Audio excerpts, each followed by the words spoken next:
जय श्री राम। भगवान श्री गणेश को प्रणाम करते हुए, माता सरस्वती को याद करते हुए और भगवान भोलेनाथ के चरणों में अपना सादर सुमन अर्पित करते हुए आप सबका सनातन ज्ञान की गंगा में पुनः हार्दिक अभिनंदन है। मित्रों, सनातन ज्ञान की गंगा यूट्यूब चैनल के प्रोप्राइटर हैं श्रीमती नीरज देवी जी। मैं गेस्ट लेक्चरर हूं और उनका निर्देश हुआ है कि फागुन के महीने में भगवान भोलेनाथ का महाशिवरात्रि महापर्व आता है और इसलिए आज से भगवान भोलेनाथ के नाम पर एक सीरीज चलाई जाए और उसका प्रारंभ आज भगवान भोलेनाथ के दिन सोमवार से किया जा रहा है। तो भगवान भोलेनाथ के जो सीरीज है उसको शुरू करने से पहले भगवान भोलेनाथ की हम स्तुति करेंगे। स्तुति करने से पहले हम बता दें, ये स्तुति उस समय की है जब भगवान भोलेनाथ का माता पार्वती से विवाह हो गया था और विवाह के उपरांत भगवान विष्णु, भगवान भोलेनाथ एवं माता पार्वती की स्तुति कर रहे हैं। कैसे कर रहे हैं उसकी एक झांकी देखते हैं। कर्पूर गौरम करुणावतारम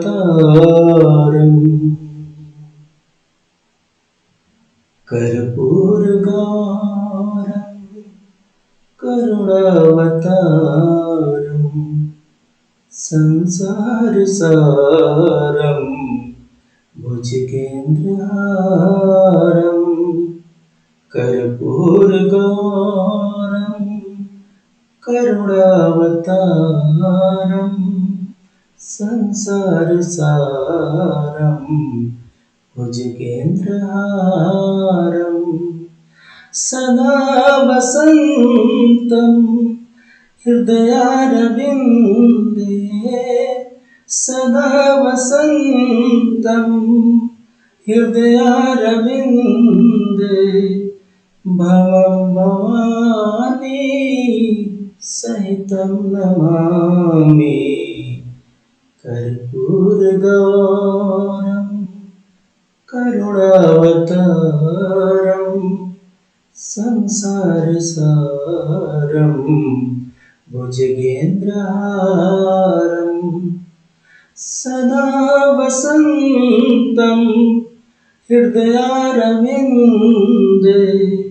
भवं भवानी सहितं नमामि।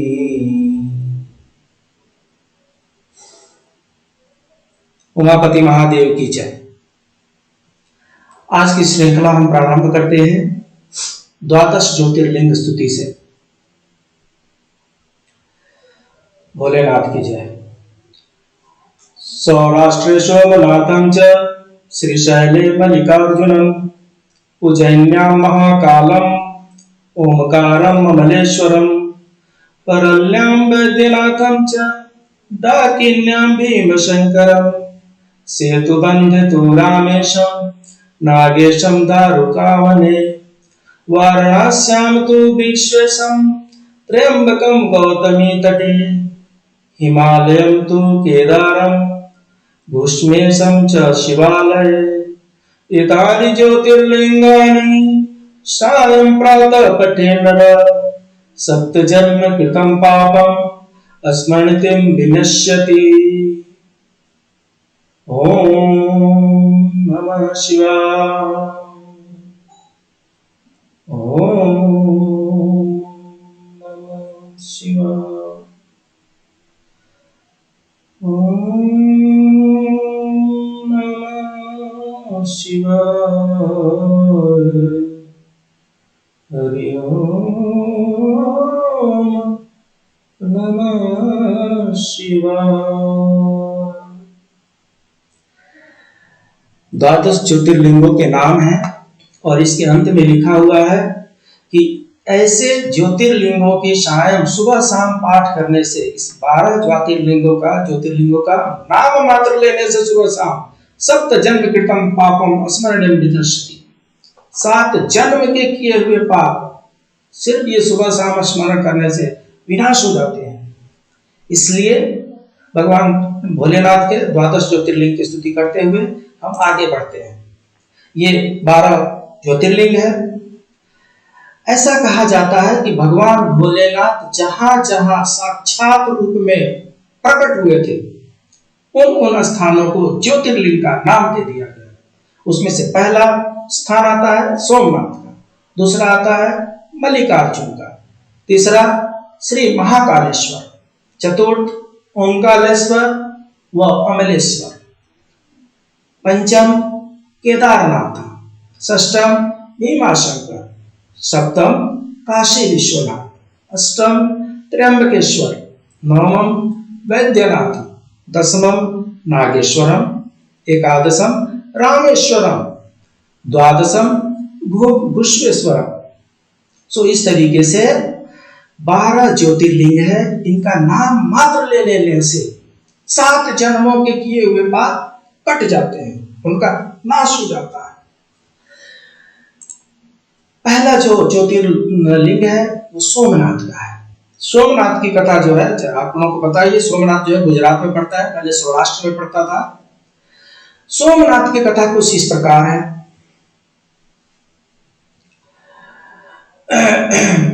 चंद्रमा देव जो है, चंद्रदेव की 27 पत्नियां थी,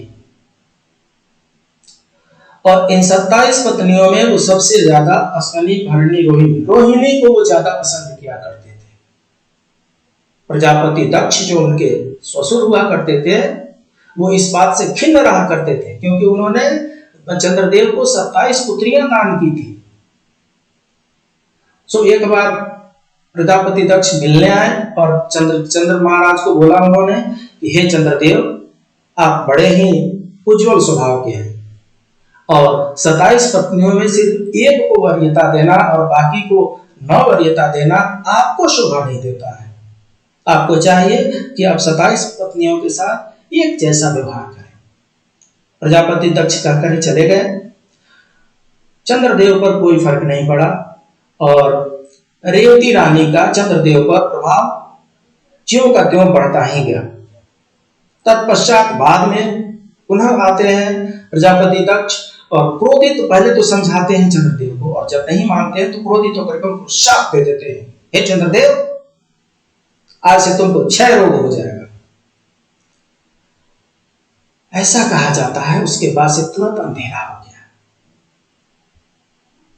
पृथ्वी लोक में रात के समय अंधेरा हो गया, कालिमा छा गई, त्राहि त्राहि मच गई। सभी देवी देवता ब्रह्मा जी के पास पहुंचे। ब्रह्मा जी के पास क्यों पहुंचे? क्योंकि प्रजापति दक्ष जो थे वो ब्रह्मा जी के मानस पुत्र हैं। सो ब्रह्मा जी के पास पहुंच गए। ब्रह्मा जी ने कहा कि प्रजापति दक्ष ने जो भी श्राप दिया है वो तो उनको भुगतना पड़ेगा। अगर उसका परिहार चाहिए तो हम सबको भगवान भोलेनाथ के पास चलना चाहिए, वहीं हमारी कुछ मदद कर सकते हैं। सभी देवी देवता एकत्रित होकर के भगवान भोलेनाथ के पास उपस्थित हुए। उन्होंने अपनी समस्या बताई। चंद्रदेव को क्षय रोग हो गया है और पृथ्वी लोक पर अंधकार छाया हुआ है। तब भगवान भोलेनाथ ने कहा कि आप चंद्रदेव को जाकर के कहिए कि सौराष्ट्र के इस जगह पे जाकर के एक शिवलिंग बना करके और शिव जी की आराधना करें, बाकी हम देख लेंगे। इसी स्थान पर चंद्रदेव शिवलिंग की स्थापना किए और यहीं पर उन्होंने कठोर तपस्या प्रारंभ कर दी। तपस्या से भगवान भोलेनाथ प्रसन्न हुए और उनके सामने उपस्थित हुए। उपस्थित होने के बाद से चंद्रदेव हाथ जोड़ करके उनके सामने पड़ गए। बोले, हे नाथ, मुझसे गलती हो गई है और इसके चलते मुझे श्राप मिल गया है क्षय होने का। मेरा सारा शरीर गला जा रहा है, खत्म हो जा रहा है, मेरा भला कीजिए। भगवान भोलेनाथ ने कहा, प्रजापति दक्ष का श्राप पूर्णतः मैं नहीं खत्म कर सकता हूं। आपको मैं अपने माथे पर सजा करके रखूंगा, और इससे क्या होगा कि मेरे माथे पर सजे रहने से आपके पाप का जो क्षरण है वो होता रहेगा, स्नेह स्नेह आपके पाप का क्षरण होता रहेगा। ऐसा कहा जाता है कि जिस दिन भगवान भोलेनाथ उनको प्रकट हुए थे उस दिन शुक्ल पक्ष की एकम थी। उसके बाद से भगवान भोलेनाथ ने दूज के दिन उनको धारण कर लिया और उधर वहां से उनको आशीर्वाद दिए कि धीरे धीरे आप यहाँ से बढ़ते जाएंगे। दूज, तीज, चौथ, पंचमी, षष्ठी, सप्तमी, अष्टमी, नवमी, दसवीं, एकादशी, द्वादशी, त्रयोदशी, चतुर्दशी, पूर्णिमा को आप फुल मून हो जाएंगे। परंतु पूर्णिमा के बाद महाराज दक्ष का फिर से वो श्राप फलित होने लगेगा और फिर आप एक एक काल करके घटते जाएंगे और अमावस्या के दिन उनका पाप यथोचित रहेगा। भगवान भोलेनाथ का जो करने का मतलब ये था कि महाराज दक्ष का श्राप भी चलता रहे और चंद्रदेव भी जिंदा रहे और इस धरती पर प्रकाश आता रहे। और इसी मान्यता के अनुसार 15 दिन का शुक्ल पक्ष होता है, 15 दिन का कृष्ण पक्ष होता है। शुक्ल पक्ष में स्नेह स्नेह चंद्र एक एक कला करके 15 कलाओं तक बढ़ते हैं और कृष्ण पक्ष में एक एक कला घटते घटते अमावस्या के दिन पूर्णतः गायब हो जाते हैं। तो उस स्थान पर भगवान भोलेनाथ की स्थापना, जहां पर प्रकट हुए थे भगवान भोलेनाथ, वहां पर सोमनाथ मंदिर बनाया गया है और ये पहला ज्योतिर्लिंग है इस धरती का। कहा जाता है कि विदेशी आक्रमणकारियों ने बारंबार इसको नष्ट किया और बारंबार हिंदू धर्म के जो पहरेदार थे वो इस मंदिर का जीर्णोद्धार करते गए, बनाते गए और आज विशाल रूप में गुजरात के सौराष्ट्र में ये सोमनाथ मंदिर स्थित है। हम सबको इनका दर्शन करना चाहिए। प्रेम से बोलिए सोमनाथ भगवान की जय। नेक्स्ट में चलते हैं मल्लिकार्जुन। ये मल्लिकार्जुन मंदिर जो है आंध्र प्रदेश में कृष्णा नदी के तट पर श्रीशैल नामक पर्वत पर स्थित है। इसके पीछे की जो कथा है वो ये बताई जाती है कि भगवान गणेश और भगवान कार्तिकेय दोनों उम्र में लगभग बराबर ही थे। माता पार्वती और भगवान भोलेनाथ ने ये तय किया कि इन दोनों में से किसका पहले विवाह किया जाए, ये एक समस्या है और इसका निजात पाने के लिए उन्होंने एक कंडीशन लगा दिया।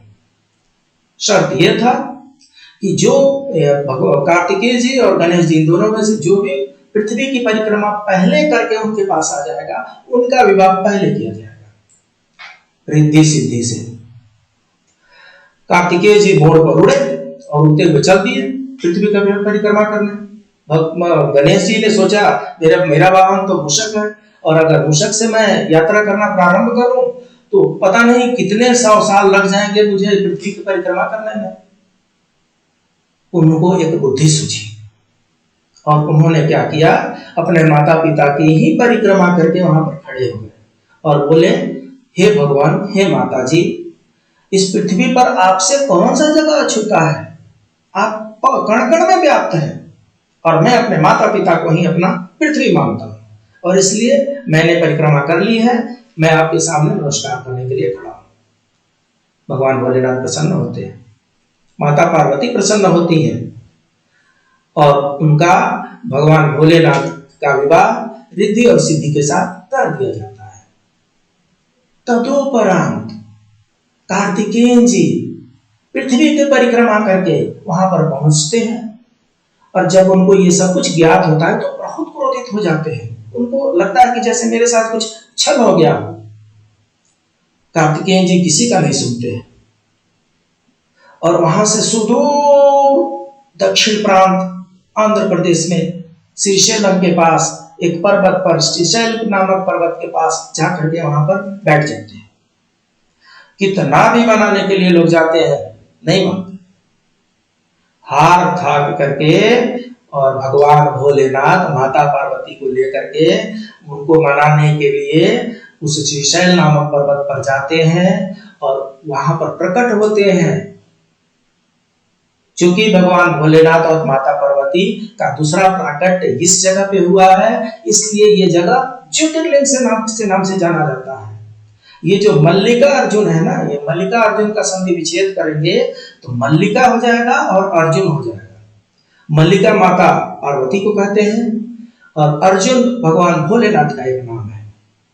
तो कहने का मतलब कि माता पार्वती और भगवान भोलेनाथ का संयुक्त नाम जो है मल्लिकार्जुन नाम है, और इस स्थान को मल्लिकार्जुन ज्योतिर्लिंग के नाम से जाना जाता है। भगवान हमें सामर्थ्य दे कि हम सब इस स्थान पर भी भगवान के ज्योतिर्लिंग का दर्शन कर सके। प्रेम से बोलिए मल्लिकार्जुन भगवान की जय। इसके बाद से कुछ ऐसे हमारे फॉलोअर हैं, हमारे व्यूअर्स की संख्या लगातार बढ़ती जा रही है। इस देश के कोने कोने में हमारे व्यूअर्स की संख्या बढ़ती जा रही है, और मेरे लिए ये हर्ष की बात है। आपका जो भी प्यार मिल रहा है वो व्यूज के रूप में तो मैं देख पाता हूँ। पता नहीं क्यों कुछ लोगों को या तो सब्सक्राइब करने की में चूक जाते हैं या लाइक करने में चूक जाते हैं। सो इसलिए आपको क्या करना है, अगर आपको हमारा चैनल अच्छा लगता है, हमारे प्रोग्राम अच्छे लगते हैं, तो पहले सब्सक्राइब आपको करना चाहिए, फिर लाइक करना चाहिए, और इसके बाद से अपने कुछ व्यूज देने हैं तो आपको कमेंट देना चाहिए। आपके व्यूज की हमें हमेशा प्रतीक्षा रहती है। आपके व्यूज को हम सहर्ष स्वीकार करते हैं और उसके अनुसार अपने प्रोग्राम में चेंजेस लाते रहते हैं। हमें आशा है कि आपका वैल्यूएबल ओपिनियन, वैल्यूएबल आपके कमेंट्स, आपके वैल्यूएबल व्यूज कमेंट्स के रूप में हमें मिलते रहेंगे। आपको जब भी अच्छा लगे सब्सक्राइब कर सकते हैं, लाइक कर सकते हैं, कमेंट कर सकते हैं। जय श्री राम।